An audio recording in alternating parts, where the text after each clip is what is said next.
राज ठाकरे हे गेल्या काही दिवसांपासून गंगा नदीतल्या अशुद्ध पाण्याबद्दल बोलतायत। गुढीपाडव्याच्या मेळाव्यातही त्यांनी याबाबतचा पुनरुच्चार केलेला होता।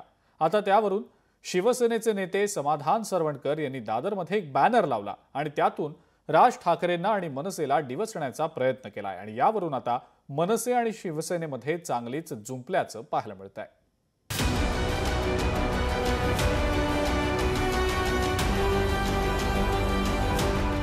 मनसे आणि शिंदेंच्या शिवसेनेत जुंपली।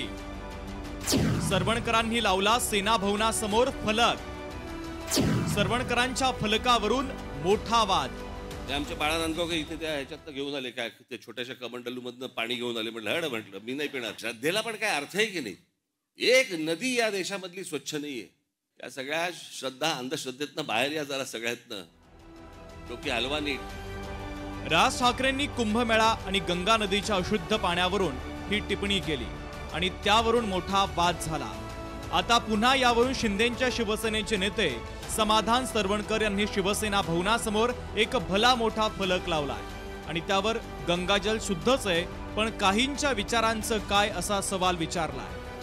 मी सध्या दादर इथल्या शिवसेना भवन समोर उभी आहे आणि या ठिकाणी आपण पाहू शकतो की एकनाथ शिंदे यांच्या शिवसेना पक्षाकडून माजी नगरसेवक समाधान सरवणकर यांच्या वतीनं हे भलं मोठं बॅनर लावण्यात आलेला आहे। हा क्षण अभिमानाचा, हा क्षण गौरवाचा आणि हा क्षण हिंदू एकजुटीचा। हर हर गंगे, नमामि गंगे। तर दुसऱ्या बाजूला आपण पाहू शकतो की गंगा जल शुद्धच आहे, पण काहींच्या विचाराचे काय आपण पाहू शकतो। कुठेतरी मनसे अध्यक्ष यांना डिवचण्याचा हा बॅनर जो आहे तो पाहायला मिळतोय। हा बॅनर चर्चेत आल्यामुळे आम्ही थेट समाधान सरवणकर यांना गाठलं, तेव्हा ते काय म्हणाले पहा। गंगेचं शुद्धीकरण आहे, या सगळ्या गोष्टी आपण घेऊ शकतो आणि करू शकतात, काही नाही। पण आपण एवढा मोठा एक जे काय कार्यक्रम आपण झालेला होता देशामध्ये आणि त्याच्यावरती कितपत वारंवार टीका करणं कितपत योग्य आणि हिंदूंमध्ये विभागणी करणं हे कितपत योग्य आहे। त्याच्यामुळे ह्या भाषणात आपण गुढीपाडव्याच्या बघितलं असेल की हिंदूंची विभागणी कशी होईल यासाठी सर्व प्रयत्न चालू आहेत। मनसेचे नेते संतोष धुरी यांनी मात्र समाधान हा बाबू असून त्याचं शिक्षण सुद्धा झालं नसल्याची टीका केली आहे। कुठेही साहेबांनी असा उल्लेख केला नाही की हे अपवित्र आहे म्हणून। त्यांनी फक्त प्रसिद्धीसाठीच हा होर्डिंग लावला। त्याला प्रसिद्धी पाहिजे होती बाबूला, कारण बाबूला आता कोण विचारत नाहीये, बाबाला कोण विचारत नाहीये, त्यामुळे ही प्रसिद्धी करता ही त्यांनी होर्डिंग्स लावलेली आहे। या बॅनरवरून राजकारण तापल्यानंतर आणि मनसेच्या प्रयत्नानंतर पालिका आणि स्थानिक पोलिसांनी हा बॅनर तेथून हटवला।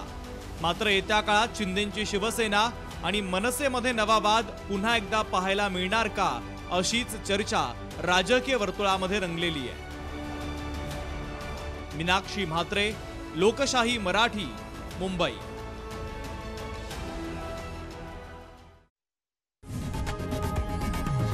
लोकशाही मराठी, ऐका, पहा, जागरूक रहा।